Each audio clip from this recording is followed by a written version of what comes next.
Ryan, do you think, I'm not going to buy one. Buy another are you in the bottle. camp of believing that Buffalo is a tourist destination for cheaters? Cheers, I the old didn't- TV show. Cheaters? Cheers, the TV show. No, Cheaters. The Cheaters. Which was also a TV show, but I'm not Yes. talking about. It's- Actually, the TV show called me once. Cheaters? Yeah. They wanted. They either wanted advice, or they wanted some GPS equipment. I was in the business. Well, at least it wasn't you confessing all the things you No, I wasn't a cheater. I was in the. I used to sell surveillance equipment for professional investigators, Wow. and then law enforcement. After that, I hate to admit I used to watch that show. I watched a few episodes because I was in the business. A lot of these private eyes that I dealt with, that's what they did. They try to find out. They were hired to find out if spouses were cheating. So I didn't realize that there was a camp that said that Buffalo is a destination for cheaters. Well, it's a theory of mine. It may be a theory of others. Has it ever been a theory of yours? No. But why was it? What did they say? What was the... Maybe because I have a trained eye. And is that related to something that recently happened here tonight?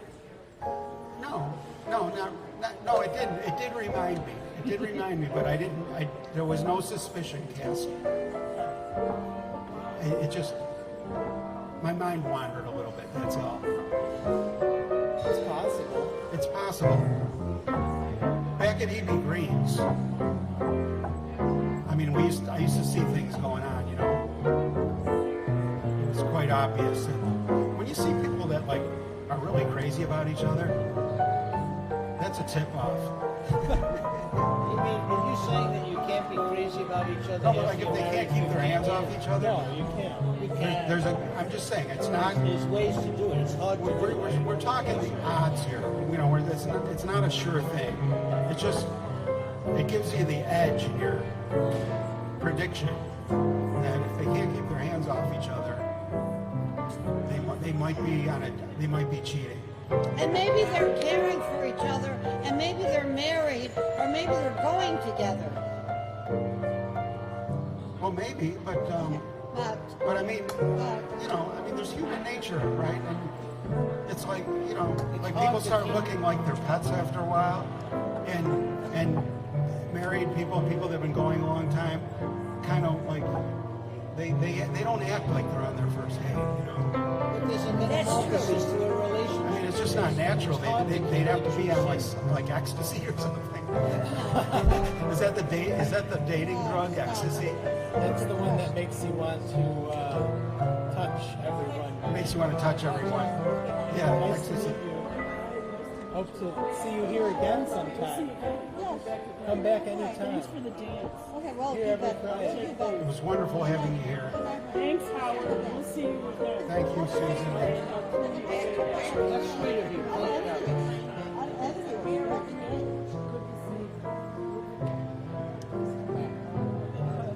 Looking forward to the next time we can do this again together. So going back to your point, there's a place that I once frequented all the time, and there were two people that would come in, and they would always come in separately, a man and a woman, and they would meet, and they would talk to each other, and then they would leave separately. And everybody there kind of invented these stories about them, and they kept getting more and more extravagant about, why they were there and what they were doing. Yeah, well, Secret. well, I mean, that's kind of a tip-off. They come in And then- separately and leave separately. reminds me of a song. Yeah, me too. Guess who I saw? Yeah. Yes! Yes! But it turns out that the stories everyone was making up were much more interesting than the Guess reality. who I saw today, my dear? Yes! Edie Gourmet song. I went to